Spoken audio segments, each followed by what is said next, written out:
Bharatiya Janata party की सरकार है बट गवर्नमेंट जॉब्स नहीं आ रही, ऐसा क्यों?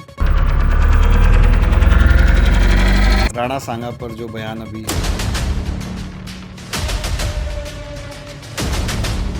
देखिए, बुद्धिमान होना और विवेकशील होना दोनों में बहुत बड़ा अंतर होता है। हो सकता है बुद्धिमान हो लेकिन विवेकशील नहीं है। बुद्धि व्यक्ति से काम करवाती है और विवेक व्यक्ति को समझ देता है। आपकी क्या फ्यूचर प्लानिंग है अपनी जनता को लेकर?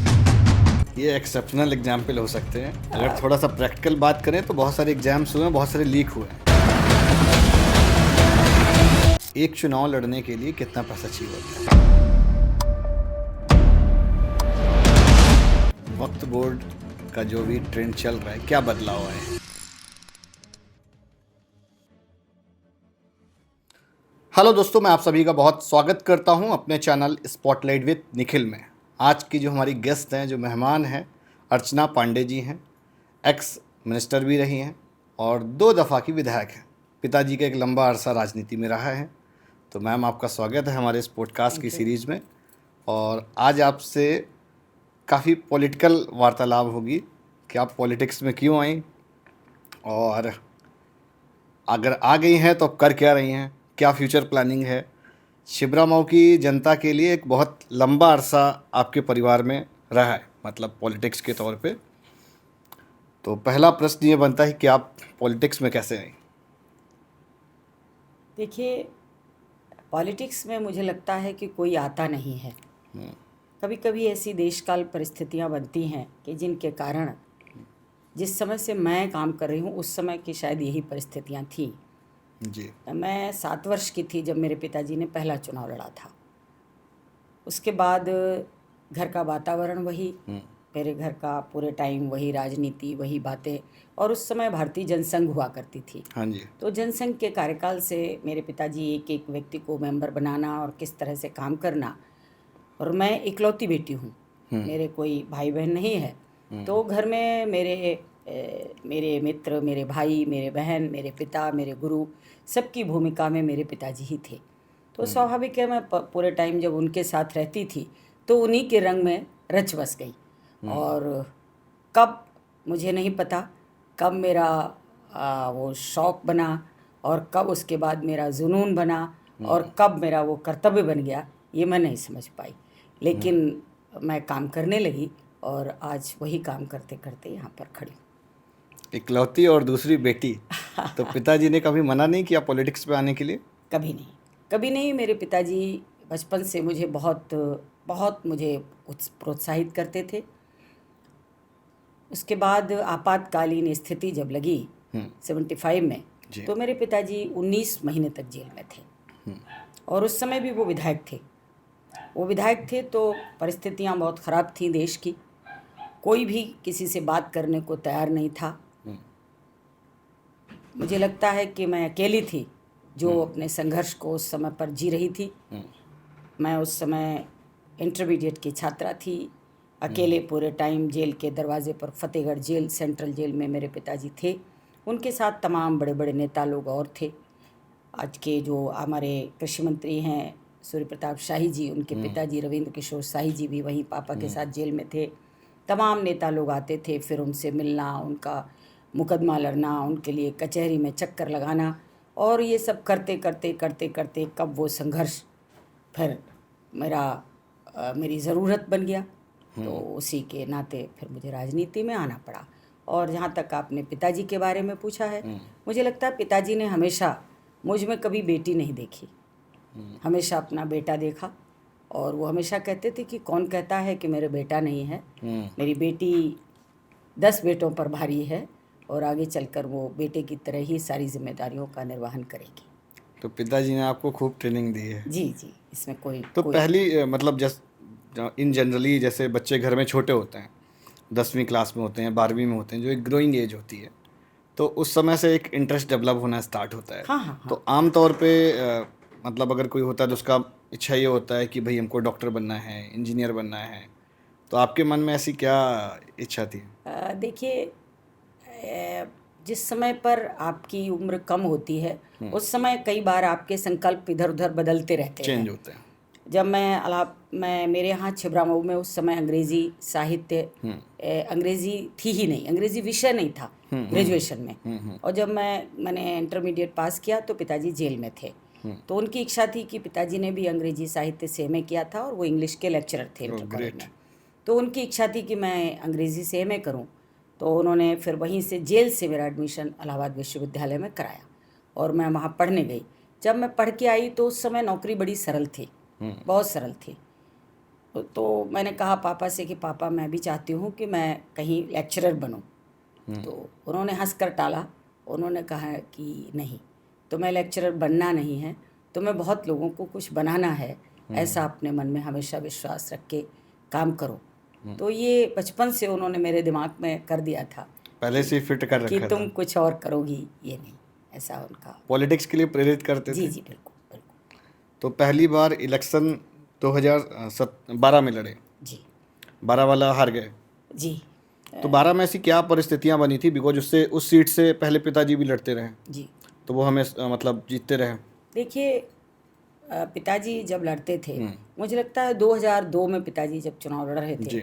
उस समय मैं करीबन 5-6 चुनाव उनके मैं ही पूरे लड़ती थी, एक तरह से पूरा संभालना, पूरा देखना पहले से ही। ओके। जब पिताजी उस समय केवल इतना होता था कि पापा को मैं प्रोग्राम बनाकर बताती थी, पापा आपको ये आज टूर करना वो है, रूट मैप बना के। यहाँ पूरा वो बस उतना करते थे। और उसके बाद शाम को पूछ लेते थे, बेटा एवरीथिंग इज़ फाइन, तो मैं कहती थी सब कुछ ठीक है।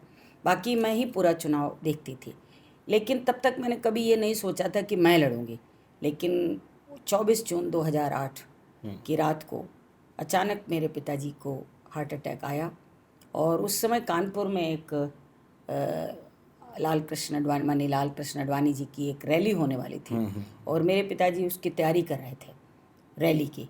और वो 2009 में लोकसभा की तैयारी भी कर रहे थे।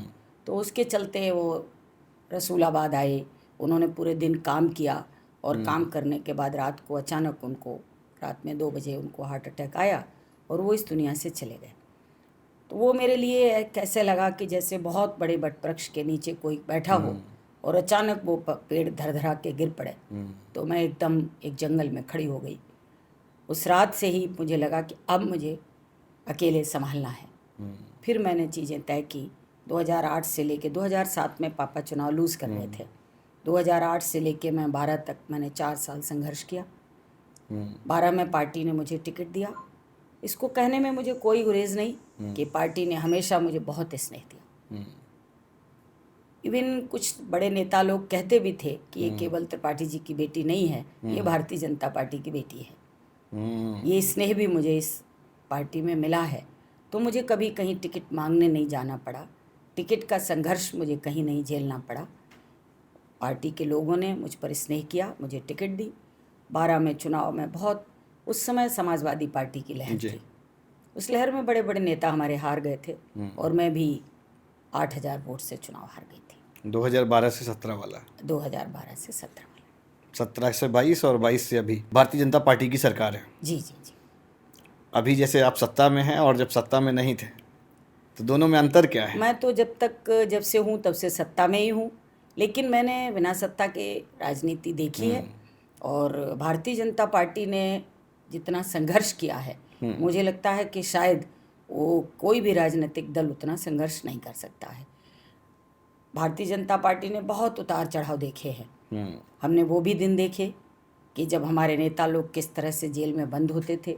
हमने वो भी दिन देखे जब सदन में, लोकसभा में हमारे 2 सदस्य होते थे। हमने वो भी दिन देखे जब विधानसभा में मारपीट होती थी। उस समय भी मेरे पिताजी को बहुत चोट आई थी विधानसभा में, उनके सर पर चोट लगी थी, उनके 16 टांके आए थे। तो मैंने भारतीय जनता पार्टी के संघर्ष को देखा नहीं है बल्कि जिया है। ठीक बात। जैसे अगर हम 12 से 17 की बात करें, तो 12 से 17 में अगर जनता के बीच के माहौल की बात करें या एक इन्वायरमेंट की हम बात करें, पहले कैसा था और अब कैसा है, बदलाव क्या है? ये तो मुझे लगता है कि ये आपने बड़ा सामान्य सा प्रश्न पूछा है और इसको मैं तो बता ही सकती हूँ। लेकिन आप किसी आम व्यक्ति के सामने भी अगर खड़े होकर ये प्रश्न पूछेंगे, किसी ग्रामीण अंचल में जाकर पूछेंगे, तो आपको बताएंगे बहुत बड़ा परिवर्तन है। बहुत बड़ा परिवर्तन है। हर व्यक्ति अब अपने आप में एक सुकून और संतोष उसके चेहरे पर नज़र आ रहा है। इस सरकार की सबसे बड़ी उपलब्धि जो है वो कानून व्यवस्था है, लॉ एंड ऑर्डर के मामले में। और सभी लोग, चाहे किसान हो, चाहे महिलाएं हो, चाहे नौजवान हो, हर एक व्यक्ति संतुष्ट नज़र आता है इस विषय पर। 2017 से 22 और 22 से अभी 2 बार आप लगातार विधायक हैं। उससे पहले आपको एक डिपार्टमेंट भी मिला 17 से 19 के बीच में, माइनिंग एंड एक्सरसाइज प्रोहिबिशन का। तो ये डिपार्टमेंट बीच में आपको रिज़ाइन क्यों करना पड़ा? अब देखिए, हम लोग भारतीय जनता पार्टी के वो निष्ठावान कार्यकर्ता है। एक कोरा लिफाफा जिसको कहते हैं, ब्लैंक पेपर, उस पर कभी रेल, कभी जेल, कभी मंत्री पद, कभी विधायक पद, कभी साधारण कार्यकर्ता। तो न कभी मैंने इसको जानना चाहा और न जानना चाहती हूँ। मुझे कहा शपथ लेनी है, मैंने शपथ ली। मुझे कहा कि अब आपको इस्तीफ़ा देना है, मैंने दिया। और निश्चित रूप से आप जिसके भरोसे पर काम करते हैं, उस भरोसे पर मैं कायम हूँ कि कुछ अच्छा सोचा होगा, इसलिए ऐसा किया। ठीक बात। 2024 लोकसभा में अभी आप लोग हारे क्यों? इस मामले में मुझे ऐसा लगता है कि हमारे कन्नौज लोकसभा में कुछ परिस्थितियां ऐसी बनती हैं कि काफ़ी लंबे समय से अखिलेश यादव जी के परिवार का वहाँ पर सीधा हस्तक्षेप रहा है। और उसके बावजूद भी हमने अभी 2019 में चुनाव जीता, लेकिन अभी 2024 में अखिलेश जी ने कुछ ज़्यादा इस तरह की स्ट्रेटजी, कुछ ऐसी चीज़ें की, और उन्होंने उसको अपने पारिवारिक प्रतिष्ठा बनाकर, व्यक्तिगत प्रतिष्ठा बनाकर चुनाव लड़ा। तो अब ये तो राजनीति है। ईमानदारी से लड़े इस बार? नहीं, ईमानदारी तो बिल्कुल नहीं कह सकते हैं। भारतीय इसलिए जनता पार्टी की सरकार है, नहीं, ईमानदारी तो भारतीय होगी। जनता पार्टी की सरकार निश्चित रूप से वो बेईमानी तो नहीं कर पाए, लेकिन हाँ इतना तो है कि उनके लोग जो थे वो उन्होंने इस बार वोट डालने में कुछ इस तरह की स्ट्रेटजियाँ अपनाई हैं जिसकी पहले हम लोगों ने कल्पना नहीं की थी। और कुछ उन्होंने और भी काम ऐसे किए जिसके कारण इस बार का चुनाव हम लोग वहाँ पर थोड़ा सा लूज़ कर गए हैं। तो इसको असफलता नहीं मानना चाहिए, ये तो राजनीतिक जीवन के उतार चढ़ाव हैं। ठीक बात। सुब्रत पाठक कैसे नेता हैं आपकी नज़र में? मेरे लिए बहुत अच्छे हैं। मेरे साथ मेरे छोटे भाई की तरह उनका व्यवहार है। और दूसरी बात, तो वो पार्टी के कई पदों पर काम कर चुके हैं। हमारे जिला अध्यक्ष भी रहे हैं, युवा मोर्चा के प्रदेश अध्यक्ष रहे हैं, प्रदेश के महामंत्री रहे हैं, काशी क्षेत्र के प्रभारी रहे हैं। तो हर क्षेत्र में उन्होंने बहुत अच्छा काम किया। आपकी विधानसभा सीट की क्या खासियत है? मतलब कितना वोट बैंक है, और अगर कैटेगरी वाइज अगर हम जाएं तो कितने ब्राह्मण हैं, कितने ठाकुर हैं, कास्टिज्म फैक्टर कितना चलता है आपके यहाँ? देखिए, पहले तो भारतीय जनता पार्टी जिस नीति के साथ चुनाव लड़ती है, वहाँ जाति का कोई विशेष मतलब नहीं। हम लोग सबका साथ सबका विकास की राजनीति करते हैं। लेकिन हाँ, कास्ट वाइज सोचेंगे तो मेरी विधानसभा, हमारी विधानसभा बड़ी है। 550 बूथ हैं इसमें, 2 नगर पालिका हैं, 3 नगर पंचायत हैं, 2 ब्लॉक पूरे हैं। जिले की सबसे बड़ी तहसील है छिबरामऊ, जिले का सबसे बड़ा ब्लॉक भी छिबरामऊ है। तो कास्ट वाइज हमारे यहाँ मुस्लिम फैक्टर ज़्यादा है, मुस्लिम बाहुल्य है। और उसके बाद यादव हैं, ब्राह्मण हैं, मुस्लिम हैं, हमारे यहाँ सभी जातियाँ हैं। मुस्लिम वोट देते हैं आपको? एक चुनाव में 2002 में मेरे पिताजी को मुस्लिम वर्ग ने वोट दिया था। लेकिन अब धीरे धीरे जो वातावरण डेवलप हुआ है, उसमें लोगों ने मुस्लिम समाज को भारतीय जनता पार्टी का भय बहुत दिखाया है। और उस भय के कारण वो लोग भारतीय जनता पार्टी से दूर होते हैं। लेकिन मुझे विश्वास है कि एक न एक दिन उन्हें ये बात समझ में आएगी कि भारतीय जनता पार्टी सबके लिए है और सबके लिए काम करती है। आपके अकॉर्डिंग क्या संदेश है इन लोगों के लिए, मुस्लिम्स के लिए? यही संदेश है कि अगर आप ठंडे दिमाग से सोचें तो जब से भारतीय जनता पार्टी की सरकार देश में बनी है, जब से प्रदेश में बनी है, कहीं भी किसी प्रकार से मुस्लिम समाज के साथ कोई जाति नहीं हुई है। ठीक। आपने अपनी विधानसभा में अभी तक क्या क्या डेवलपमेंट कराए हुए हैं, या क्या ऐसी पुरानी समस्याएं थीं जिसको इन्हेंस किया हुआ है? देखिए, समस्याएं तो एक अनवरत है। किसी भी चीज़ को, गांव में आप एक सड़क बनवाते हैं तो दूसरी की मांग उठती है। तो हमने जहाँ तक संभव रहा है, मैंने बहुत प्रयास किया है कि महिलाओं के लिए काम ज़्यादा करूँ। जी। मैं कई गाँव में महिलाओं के लिए, जो हमारे यहाँ एक रिचुअल है कि किसी की मृत्यु के बाद महिलाएं स्नान करने के लिए घर से बाहर जाती हैं, तो मैंने गाँव में स्नान घाट बनवाए हैं और सांस्कृतिक भवन बनवाए हैं। गाँव मैंने लाइट्स जो गांव में मंदिर हैं उन मंदिरों पर बड़ी बड़ी लाइट्स लगवाई हैं। मैंने गांव में सड़कें बनवाई हैं। जो संभव था यथाशक्ति वो प्रयास किया है कि लोगों तक उनके हिस्से का, उनके हक का, उनके अधिकार की चीज़ें उन तक पहुँचे। ठीक बात। एक चुनाव लड़ने के लिए कितना पैसा चाहिए होता है? अब ये तो देखिए, जिसके पास पैसा होता है वो अपनी सामर्थ्य और उसके अनुसार खर्च करता है। जैसे परिवार में आप देखते हैं कि आगे एक कोई शादी करता है 20 करोड़ की। फिगर में बताइए। फिगर में तो मैं नहीं बता सकती। फिगर में मैं तो अपना जानती हूँ। मेरे पिताजी ने हमेशा चंदा से चुनाव लड़ा और वही बात मेरे साथ भी है। मैं उस क्षेत्र की बेटी हूँ, लोग मुझे देते हैं और मैं उसी से चुनाव लड़ती हूँ। भारतीय जनता पार्टी की सरकार है जी, बट गवर्नमेंट जॉब्स नहीं आ रही, ऐसा क्यों? देखिए, प्रत्येक व्यक्ति की आशाओं के अनुरूप खरा उतरना थोड़ा कठिन होता है, लेकिन आप ऑन एन एवरेज जाकर देखिए तो मैं गांव में देखती हूँ। अभी 2 दिन पहले मैं एक गांव में थी, एक महिला दौड़ती हुई मेरे पास आई, बोली कि कभी सोचा भी नहीं था कि इस गांव में 4 बेटियां पुलिस में लग जाएंगी। अगले दिन कोई मिलने आया, बोले मेरी बेटी लेखपाल बन गई है। तो ये सब इस सरकार में जो संभव हो पाया है, ये अपने आप में ये एक्सेप्शनल एग्जाम्पल हो सकते हैं। अगर थोड़ा सा प्रैक्टिकल बात करें तो बहुत सारे एग्जाम्स हुए हैं, बहुत सारे लीक हुए हैं। देखिए, अब इतने वर्ष पुरानी चरमराई हुई व्यवस्था को सुधारने के लिए समय चाहिए। अभी तो 10 ही वर्ष है, अगर आगे 10 वर्ष और मिले तो आप देखिए शायद बेरोजगारी का नाम मिट जाएगा। ठीक बात। भाजपा की अगर हम कुछ स्कीम्स की बात करें जिसका लोगों को बेनिफिट मिलना चाहिए, तो वो कौन कौन सी है? सबसे अच्छी योजना जो मुझे लगी है, हाँ। उसमें जो शौचालय योजना आई महिलाओं के लिए, that is the best scheme. आज आप गांव में जाइए, मैं तो चूंकि बचपन से गांव से जुड़ी रही हूँ, तो मैं देखती हूँ कहीं भी आपको अब गंदगी नज़र नहीं आती, कहीं भी आपको गांव में वो वातावरण नज़र नहीं आता जो मैं पहले देखा करती थी। तो इस मोदी जी ने जो लाल किले की प्राचीर से पहली बार जो घोषणा की, उसका जो अपने आप में एक अद्वितीय उदाहरण है वो है। वक्फ बोर्ड का जो भी ट्रेंड चल रहा है, क्या बदलाव आए हैं? अब बदलाव आएगा, अभी तो काम शुरू हुआ है और मुझे लगता है कि ये इसमें किसी को बुरा मानने की आवश्यकता नहीं है। ये जो काम हुआ है ये बहुत पहले हो जाना चाहिए था, क्योंकि इस तरह का कोई और बोर्ड नहीं है, तो केवल वाई दिस बोर्ड, यही बोर्ड क्यों? जब कोई और बोर्ड नहीं तो ये भी नहीं होना चाहिए था। अगर आपकी चीज़ है तो आपको ज़रूर मिलेगी, लेकिन आप कहीं भी उसको वक्फ बोर्ड बताएं तो ये ठीक नहीं था।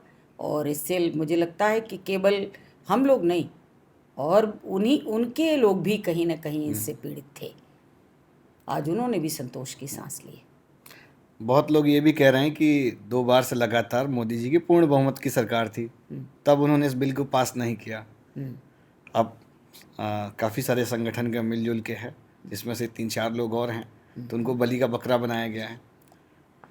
ये लोगों की सोच है। मोदी जी हर बार अपना कुछ नया सोचते हैं और वो अपनी संकल्प शक्ति के साथ काम करते हैं। उनको पूर्ण बहुमत या कम बहुमत, इससे कोई कभी प्रभाव मुझे नहीं पड़ने वाला है। वो एक बहुत ही दृढ़ इच्छा शक्ति के व्यक्ति हैं और ये संकल्प शक्ति ही उनके व्यक्तित्व का सबसे बड़ा मुझे लगता है प्रभावी है, जिससे कि पूरा देश, पूरी दुनिया प्रभावित है। ठीक। एक बड़ा वायरल चल रहा है राणा सांगा पर जो बयान अभी वायरल हुआ है, उस पर आप क्या कहना चाहेंगे? ये घिनौनी मानसिकता है इस तरह का, उनके जो रामजी लाल सुमन जी ने दिया है। इस तरह के किसी भी महापुरुष के लिए इस तरह की बातें नहीं बोलनी चाहिए। तो इस तरह की टिप्पणी करके क्या कॉन्सेंट्रेट सीकर हैं, क्या कहना चाहेंगे आप?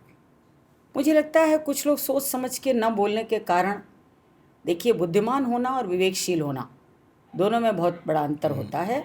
वो हो सकता है बुद्धिमान हो लेकिन विवेकशील नहीं है। बुद्धि व्यक्ति से काम करवाती है और विवेक व्यक्ति को समझ देता है कि आप कैसा काम करें, अच्छा या बुरा। तो मुझे लगता है कि शायद उनकी बुद्धि पर विवेक ने काम नहीं किया, जिसके कारण वो इस तरह के शब्द बोल रहे हैं। ठीक। आप काफ़ी स्पिरिचुअल हैं। ऑफ कोर्स, मेरे पिताजी मानस के बहुत बड़े मर्मज्ञ थे और मैं भी रामचरितमानस को बहुत मानती हूँ। प्रतिदिन मानस का पाठ करना मेरे अपने रूटीन में है। आपकी क्या फ्यूचर प्लानिंग है अपनी जनता को लेके? जब तक छिबरामऊ की जनता मुझे आशीर्वाद देती रही है और आगे देती रहेगी, मैं निरंतर उनके सुख दुख से लेकर उनके हर विकास के लिए उनके साथ कदम से कदम मिलाकर चलती रहूँगी। आप अपने विरोधियों के लिए क्या संकेत देना चाहती हैं?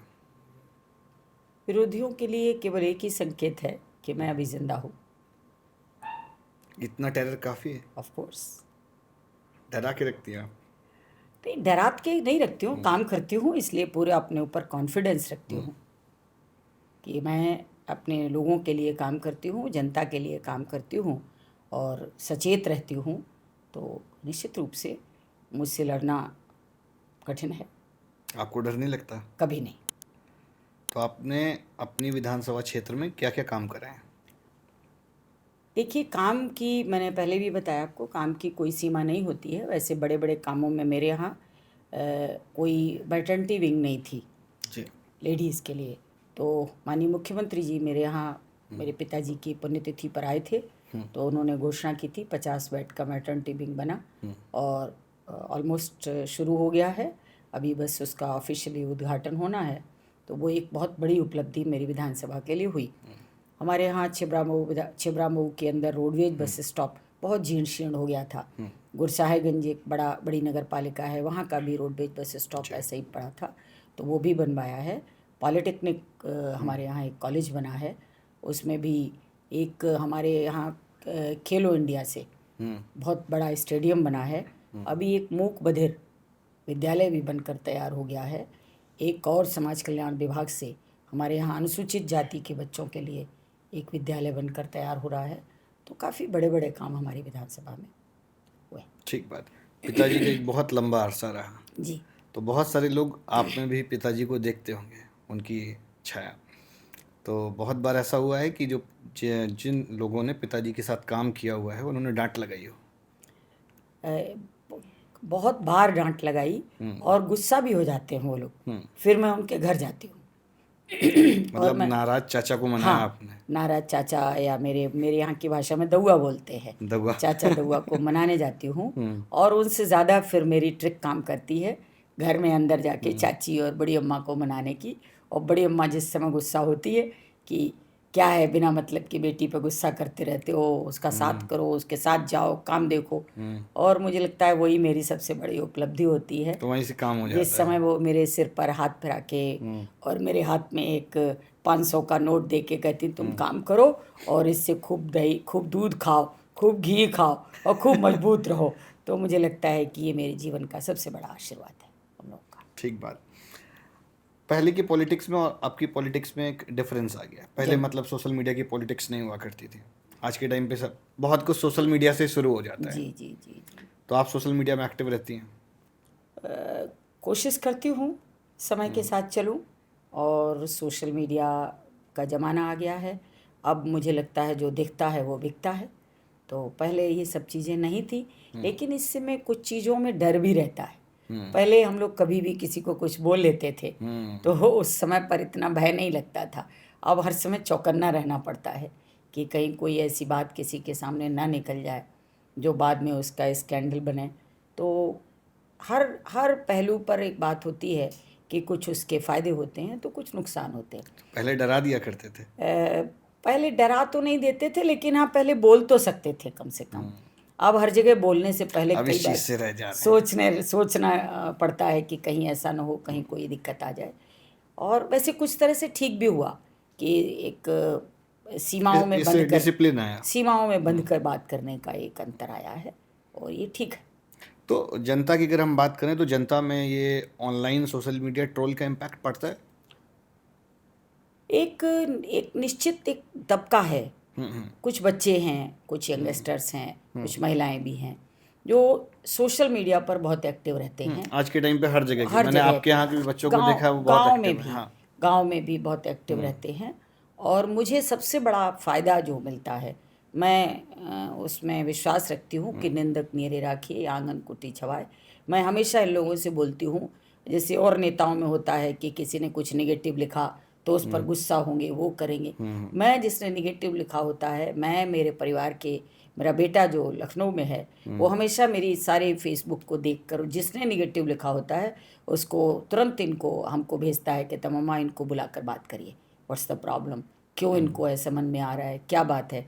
तो मुझे लगता है कि शायद ये सोशल मीडिया का जो फैक्टर है, ये इसको एक पॉजिटिव दृष्टि से भी हम लोग देख सकते हैं कि अगर आपको अपनी कमी जाननी है तो एक बार बुला के बात करने में, और एक बार आप बुलाकर बात कर लेते हैं तो वो फिर निश्चित रूप से आपके लिए बहुत अच्छा साबित एक होता गुस्सा जाहिर करने का है। भी हाँ, एक बेहतर बिल्कुल तरीका हो बेहतर गया है। तरीका हो गया है।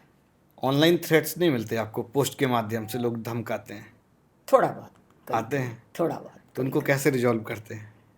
वही मैंने अपना तरीका बताया। मैं पहले पूरा प्रयास करती हूँ कि मैं माँ हूँ, मैं बहन हूँ, मैं बेटी हूँ, तो उन सारे रोल्स में मैं कोशिश करती हूँ कि पहले उन सब का रहे, पहले नरम ढंग से। फिर बाद में नेता हूँ। ओ, नेता का मतलब? नेता का मतलब ये है कि देखिए, मैंने एक लाइन में बात की कि कभी कभी आपके लिए गुस्सा भी आवश्यक होती है।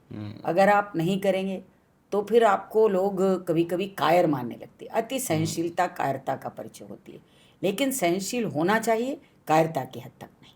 ठीक बात। एक लास्ट प्रश्न और, आपकी ससुराल इटावा में है, उधर समाजवादी पार्टी का अच्छा खासा दबदबा है, तो कभी समाजवादी पार्टी के लोगों ने आपको ऑफर नहीं किया कि आ जाओ भाई?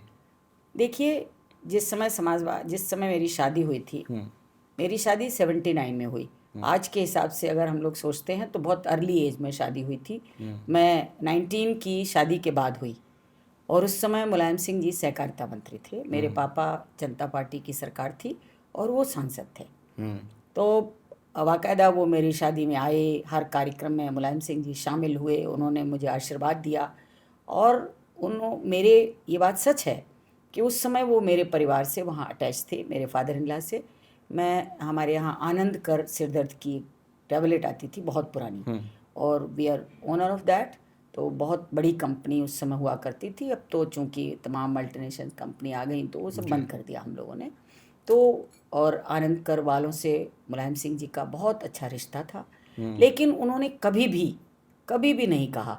एक इंसिडेंट मैं आपको बताती हूँ। एक बार मुझे, वो मुख्यमंत्री थे, मुझे कुछ काम था, कुछ मेरे क्षेत्र का ही काम था। तो मेरे पापा की तबीयत ठीक नहीं थी, तो मेरे हस्बैंड ने कहा कि मेरा नाम लिखा दो, मैं मिल के आता हूँ और उनको वो काम बता के आता हूँ। उन्होंने काम बताने के लिए तब तक उनकी ट्रेन का टाइम हो गया और वो लखनऊ से इटावा चले गए। बाद में फ़ोन आया कि बुला रहे हैं मुख्यमंत्री जी के यहाँ से, कि उनको भेज दीजिए पांडे जी को मिलने के लिए।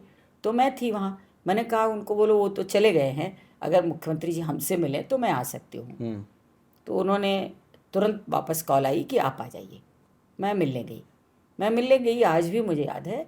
He was waiting for me, मतलब बाहर पोर्टिको में वो वेट कर रहे थे मेरे लिए, और मुझे अंदर लेकर गए और उन्होंने अपने ऑफिसर से मेरा परिचय कराया कि अर्चना पांडे है और बहुत बड़ी फाइटर है, बूथ पर भयंकर रूप से लड़ती है हम लोगों से, लेकिन हमारे त्रिपाठी जी की बेटी है, आनंद कर वालों की बहू है और बहुत सम्मानीय है, ये जो भी बात बताए इसको तुरंत फॉलो करो। तो वो मेरे लिए उस समय मुझे लगा कि उनके नज़रों में मेरी पहचान भारतीय जनता पार्टी के फाइटर के रूप में भी थी। तो ये भी बात है। तो कुछ चीज़ें होती हैं ऐसी। तो उन्होंने कभी मुझे नहीं, कभी भी उनके परिवार ने मुझसे ये नहीं कहा।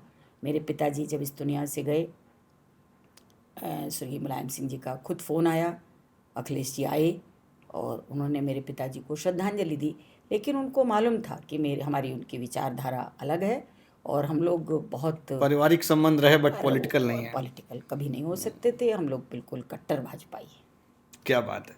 तो फिर भाजपा के अंदर दो भाजपा, देखिए, ये बड़ा परिवार होता है तो ये इस तरह की सुगबुगाहट लोगों को महसूस होती है, लेकिन आप जानते हैं कि भारतीय जनता पार्टी एक वो विशाल वृक्ष है जिसमें कई बार आपको दिखता भले अलग है, लेकिन इसकी जड़ें बहुत गहरी हैं, इसलिए निश्चित रूप से ये पुष्पित पल्लवित है और रहेगा। एक अभी बीच में र्यूमर और आई थी जी। कि यूपी के मुख्यमंत्री चेंज हो जाएंगे लोकसभा के बाद।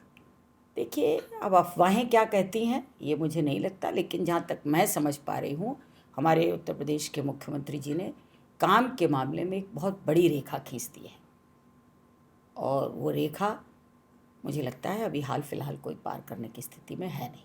ठीक बात है। योगी जी को अगर हम समझें तो क्या है? योगी जी एक बहुत ही दृढ़ संकल्प शक्ति के, अपने आप में बहुत कर्मठ और बहुत चरित्रवान व्यक्ति, और जनता के लिए पूर्णतः समर्पित, ऊपर से देखने में कठोर लेकिन अंदर से लोगों के लिए बहुत सॉफ्ट, और लोगों के प्रति काम करने का उनका अलग अपना मादा, अलग संकल्प। ठीक बात। जैसे नेताजी ने बात आपकी सुनी थी, वैसे योगी जी बाकी दलों की बात सुनते हैं? मुझे लगता है सुनते हैं, अगर कोई ऐसा जाता होगा, क्योंकि मेरा कभी इस मामले में किसी दूसरे से परिचय, इस समय बात नहीं हुई, लेकिन मुझे लगता है वो समय सबको देते हैं और सब लोग मिलते हैं, सब अपनी बात कहते हैं। ठीक। फैमिली और पॉलिटिक्स, आपने बीच में हस्बैंड का जिक्र किया था, ये सब एक साथ कैसे मैनेज करते हैं? देखिए, जब मेरी शादी हुई थी तो मेरे पिताजी ने उसी समय मेरे ससुराल में मेरे परिवार को, मेरे हस्बैंड को, सबको बता दिया था कि मेरी बेटी पॉलिटिक्स में रहेगी। मतलब दहेज में पॉलिटिक्स भी दी थी? हाँ, मेरी बेटी राजनीति में काम करेगी, और इसको स्वीकार करने में कहीं कोई गुरेज नहीं है कि एक महिला के लिए राजनीति तभी संभव हो पाती है जब उसका पूरा परिवार साथ दे, हाँ, घर से सपोर्ट हो। आप पुरुष कोई काम करते हैं, सपोज उनको पिक्चर देखने जाना है, घर से कह के निकले काम पर जा रहे हैं और पिक्चर देख के आ गए 3 घंटे की, वो विल आस्क। लेकिन महिला को अगर पिक्चर जाना है तो पिक्चर ही बताना पड़ेगी उसको, तो वही स्थिति है। तो हमारे साथ ये बात रही, मेरे परिवार में, पूरे परिवार ने मुझे बहुत सहयोग दिया, और विशेष तौर पर मेरे हस्बैंड, मेरे बच्चों ने बहुत सहयोग दिया। कभी घर में टकराव नहीं होता हस्बैंड से? कभी नहीं, आज तक वैचारिक टकराव हो जाता हो? ऐसी स्थिति कभी आई नहीं, कभी नहीं आई। उन्होंने पूरा मुझे कोऑपरेट किया, और आज से नहीं, 79 में शादी हुई थी और 80 में चुनाव हुआ था, तब तो मैं बहुत कम उम्र की थी, और उस समय भी मैं रात को 2-2 बजे तक मीटिंग्स में जाना, काम करना, लेकिन he never asked to me कि कैसे काम कर रही हो तुम, या समय नहीं दे पा रही हो। तो लेकिन हम दोनों में इस मामले में बहुत सामंजस्य रहता है, और मुझे वो फुल सपोर्ट करते हैं। ठीक। अब वन लाइनर क्वेश्चंस हैं कुछ। समाजवादी पार्टी? हाँ, एक परिवारवादी पार्टी। मोदी जी और योगी जी में आपको कौन पसंद है? दोनों, देश और प्रदेश की ज़रूरत है। पसंद एक होती है, दो नहीं? नहीं, दोनों अलग अलग है ना, वो देश के लिए हैं, ये प्रदेश के लिए है, तो दोनों। अगला पीएम कौन? अब इस बारे में तो ये हमारे नेतृत्व का निर्णय होगा। मोदी जी के 75 साल भी पूरे हो रहे हैं। ये नेतृत्व का विषय है, हमारा नहीं। आप चाहेंगे योगी जी बने? प्रधानमंत्री या मुख्यमंत्री ये बनाना, हमने आपको एक उत्तर में बताया, ये मेरा काम नहीं है। मेरा काम कार्यकर्ता की हैसियत से सिर्फ काम करना है। ठीक बात। अखिलेश यादव कैसे नेता हैं? अपनी पार्टी के लिए तो वो अच्छे होंगे, इसमें कोई शक नहीं है, लेकिन मेरी विचारधारा उनसे मेल नहीं खाती। भाजपा की विचारधारा क्या है आपकी नज़र में? सबका साथ, सबका विकास, समाज की अंतिम पंक्ति पर खड़े हुए लोगों तक पहुंचना। बाबा के बुलडोजर का खौफ? उसको खौफ नहीं कहेंगे, मैं रामचरितमानस की चौपाई में कहूँगी कि भय बिनु होय न प्रीति। ये भी जरूरी है मतलब? Of course. आपका रोल मॉडल कौन? मेरा रोल मॉडल मेरे पिता। पॉलिटिकल गुरु? और मेरे पॉलिटिकल गुरु तो केवल मेरे पिता ही रहे, और आज भी मैं उनकी कार्यप्रणाली को ही अपने जीवन में आत्मसात करूँ। आपको कौन सी मूवी इंस्पायर करती है? मूवी, वैवाहिक जीवन के लिए मैंने मौसम मूवी देखी थी, संजीव कुमार जी की थी। उस मूवी से मैं बहुत प्रभावित हुई। उसको देखकर मैंने हमेशा अपने मैरिज लाइफ में हमेशा वो संतुलन रखने का प्रयास किया कि कभी ईश्वर करे कि इस तरह की कोई स्थितियां ना बने। तो मुझे मौसम मूवी बहुत अच्छी लगी थी। आपके हीरो कौन? हीरो मैं बहुत ज़्यादा इन सब चीज़ों में नहीं पढ़ती, लेकिन अभी इस समय में आशुतोष राणा का मुझे अच्छा लगता है। 2027 में फिर से चुनाव होगा, आप लड़ेंगे चुनाव या फैमिली में कोई और आएगा? कुछ चीज़ें भविष्य के गर्त में होती हैं, पार्टी जो निर्देश देगी उसके आधार। आप चाहेंगे कि आपकी फैमिली में कोई फ्यूचर में पॉलिटिक्स में मैंने है? हमेशा कहा कोई किसी को नेता बना नहीं सकता। नेता का कोई ऐसा फैक्ट्री नहीं अभी हुई है कि इतने फिट कद हो, इस तरह का रंग हो, ऐसा। जैसे आपके पिताजी ने आपको ट्रेनिंग दी, ऐसे आप भी अपने बच्चों को ट्रेनिंग दे रहे हैं? मेरे 2 बेटे हैं। हाँ। बड़ा वाला बेटा लखनऊ में है और वो अपना बिजनेस कर रहा है। छोटा बेटा मेरे साथ मेरा काम भी देखता है और मेरे घर इटावा का भी अपना बिजनेस देखता है। तो मुझे नहीं मालूम, ये कुछ चीज़ें भगवान के यहाँ से तय होती हैं और जो आगे भविष्य में जो तय होगा उसको किया जाएगा। ठीक बात। इसी डिस्कशन और वार्तालाप के साथ हम इस पॉडकास्ट को देंगे विराम। नमस्कार। मैं आपसे बात करके बहुत अच्छा लगा। धन्यवाद। Thank you.